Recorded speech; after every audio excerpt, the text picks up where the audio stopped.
వివిధ భారతి యూట్యూబ్ ప్రేక్షకులకు స్వాగతం, సుస్వాగతం. పరమానందయ్య గారి శిష్యుల కథలలో భాగంగా ఈరోజు మనం వినబోయే కథ పేరు పిండాల పోలేరమ్మకి పిండ ప్రదానం.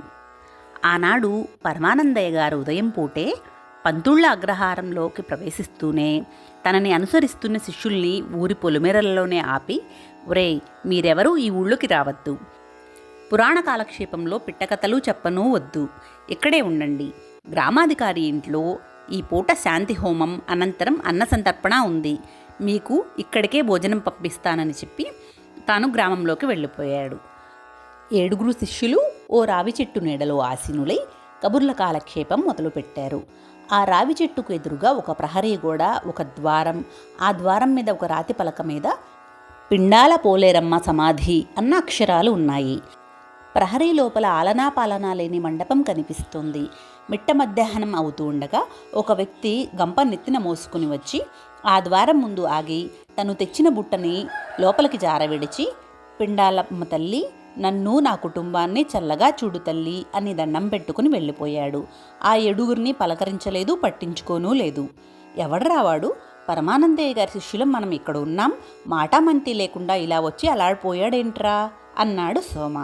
ఆది తల ఊపుతూ, దండం పెట్టుకుపోయాడంటే అది గుడి అయ్యి ఉంటుంది, గుడికి వచ్చినవాడు దేవుడికి దండం పెట్టుకుపోతాడు కదా, అదే చేశాడు అన్నాడు.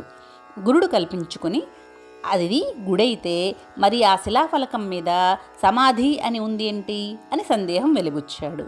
శుక్రుడు కల్పించుకుని, ఆ మాత్రం అర్థం చేసుకోలేరట్రా, అది సమాధి గుడి అన్నాడు.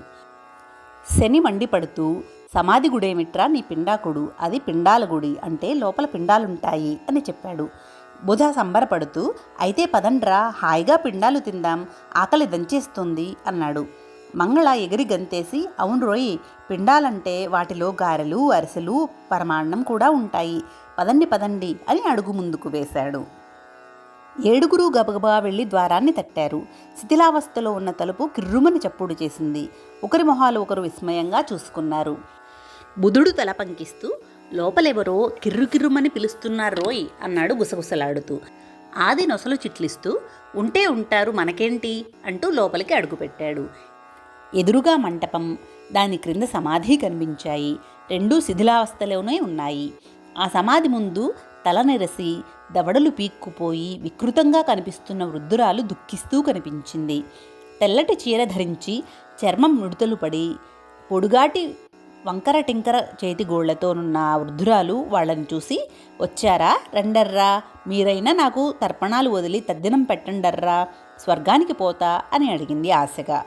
ఆ కోరిక విని 7 మొహాలు చూసుకున్నారు. ఆది నవ్వి, ఓ అలాగే, మా శుక్ర తద్దిన మంత్రాలు చదవడంలో దిట్ట, మేమంతా తలో చెయ్యి వేస్తాం, తద్దినం పెట్టి నిన్ను పితృలోకానికి పంపిస్తాం. మరి తద్దినం పెట్టాలంటే నువ్వు ఎవరు, నీ పేరు, గోత్రం వివరాలన్నీ మాకు తెలియవు, మరి ఎలా అని అడిగాడు. ఆ వృద్ధురాలు తలూపి తన వివరాలు ఇలా చెప్పింది. ఆవిడ పేరు పోలేరమ్మ. ఆవిడకి 3 కొడుకులు. వాళ్ళ చిన్నతనంలోనే ఆమె భర్త పోయాడు. ఆ సమీపంలో ఇప్పుడు చుక్క నీరు లేకుండా ఎడారిలా కనిపిస్తున్న ఏరు ఒకప్పుడు నీళ్లతో నిండి కళకళలాడుతూ ఉండేవి. ఆ చుట్టుపక్కల 11 గ్రామాల్లో ఎవరు పోయినా ఆ ఏటి ఒడ్డునే తర్పణాది పిండ ప్రదాన కర్మలు ఆచరించేవాళ్ళు. పోలేరమ్మ ఆ ఏటి ఒడ్డున గుడిసె వేసుకుని నివసిస్తూ అపకర్మలు ఆచరించుకునే వారి కోసం అక్కడే అన్నం తదితర పదార్థాలు వండి పిండ ప్రదానానికి అందించి వాళ్ళు ఇచ్చిన తృణమో పణమో పుచ్చుకుని కొడుకుల్ని పెంచుకునేది. ఆ విధంగా ఆమె పిండాల పోలేరమ్మగా ప్రసిద్ధురాలైంది. ఆమె కొడుకులు పెరిగి పెద్దవారయ్యారు, పెళ్ళిళ్ళు చేసుకున్నారు. 3 తలొక ఊళ్ళో స్థిరపడ్డారు. అయితే అంతకాలం తమను పెంచి పెద్ద చేసిన తల్లిని తమతో ఉంచుకొని పోషించడానికి ఒక్కడికి మనస్సు రాలేదు. పోలేరమ్మ అక్కడే ఒంటరిగా అదే జీవనం గడపసాగింది. ఒకరోజు హఠాత్తుగా ఏరు ఎండిపోయింది. చుక్క నీరు లేకుండా ఎండిపోయింది. ఎందుకలా జరిగిందో ఎవ్వరికీ తెలియదు. వర్షాకాలంలో కుంభవృష్టిలా వాన కురిసినా ఏట్లో నీరు చుక్క కూడా కనిపించేది కాదు. నీరు లేని ఏటి వద్ద అపకర్మలు చేసేందుకు ఎవ్వరూ రాలేదు. పోలేరమ్మ నిరాశ నిస్పృహలతో కృంగి కృషించి ఒకరోజు మరణించింది. తల్లి చావు వార్త విన్న కొడుకులు ఆ గుడిసె స్థానంలో ఆమె శవాన్ని సమాధి చేసి ఏట్లో నీరు లేదన్న సాకుతో ఆమెకి కర్మకాండలు జరిపించకుండానే ఆమె దాచిన సొమ్మును పంచుకుని వెళ్ళిపోయారు. అంతకాలం ఆమె వల్ల ఉపయోగం పొందిన జనాలే ఆ సమాధి చుట్టూ ప్రహరీ గోడ కట్టించి శిలాఫలకం పెట్టారు. కొంతకాలం తర్వాత పిండాల పోలేరమ్మ పిశాచమై తిరుగుతోందన్న పుకారు పుట్టింది. ఆమెకి కొడుకులు పిండప్రదానం చేయనందునే ఆమె అలా పిశాచమైందని అంతా భావించారు.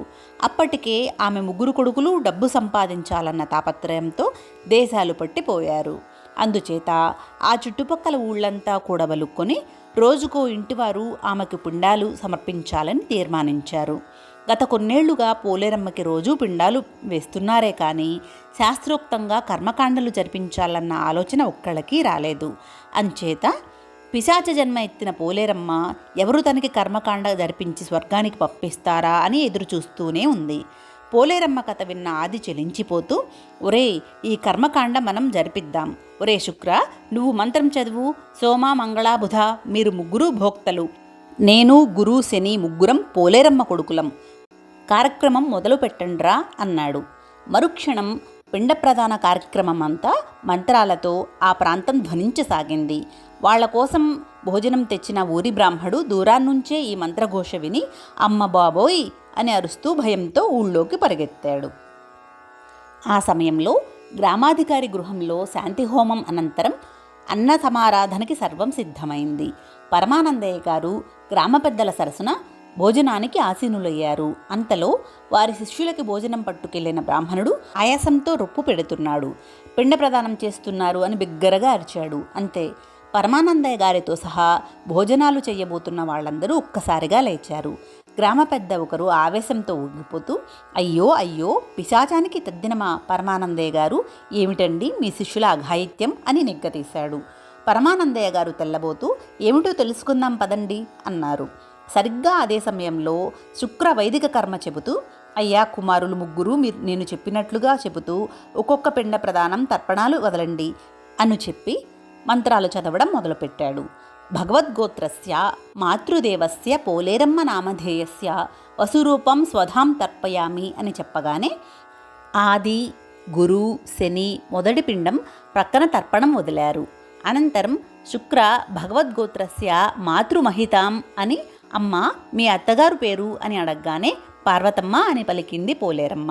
శుక్ర అందుకొని మాతృమహితాం పార్వతమ్మ నామధేయస్య హిరణ్యరూపం స్వధాం తర్పయామి అని చెప్పగానే 3 మధ్యపిండం పక్కన తర్పణం వదిలారు. ఆ తరువాత పోలేరమ్మ అత్తగారు సుగుణమ్మ పేరిట కూడా 3వ పిండం 3 చేత తర్పణం వదిలించాడు శుక్ర. అంతే, పోలేరమ్మ పిశాచ రూపం నశించి స్వచ్ఛమైన ఆత్మరూపం దాల్చి, నాయనలారా, కడుపును పుట్టిన నా కన్నబిడ్డలే నాకు ఈ గతి పట్టిస్తే ఏ తల్లి కన్నబిడ్డలో మీరు నాపై జాలి తలిచి పిశాచ జన్మ నుండి నాకు విముక్తి కల్పించి పితృలోక నివాసార్హత కల్పించారు. 1000 ఏళ్ళు చల్లగా ఉండండి నాయనలారా అని కృతజ్ఞత తెలుపుకుంటూ పోలేరమ్మ ఆత్మ పితృదేవతాలోకానికి తరలిపోయింది. అంతటా శుక్ర తదుపరి విధిని తెలియచేస్తూ, అయ్యా, భోజనాలు పూర్తి కావించిన 3 భోక్తలు చేతులు కడుక్కోవచ్చు.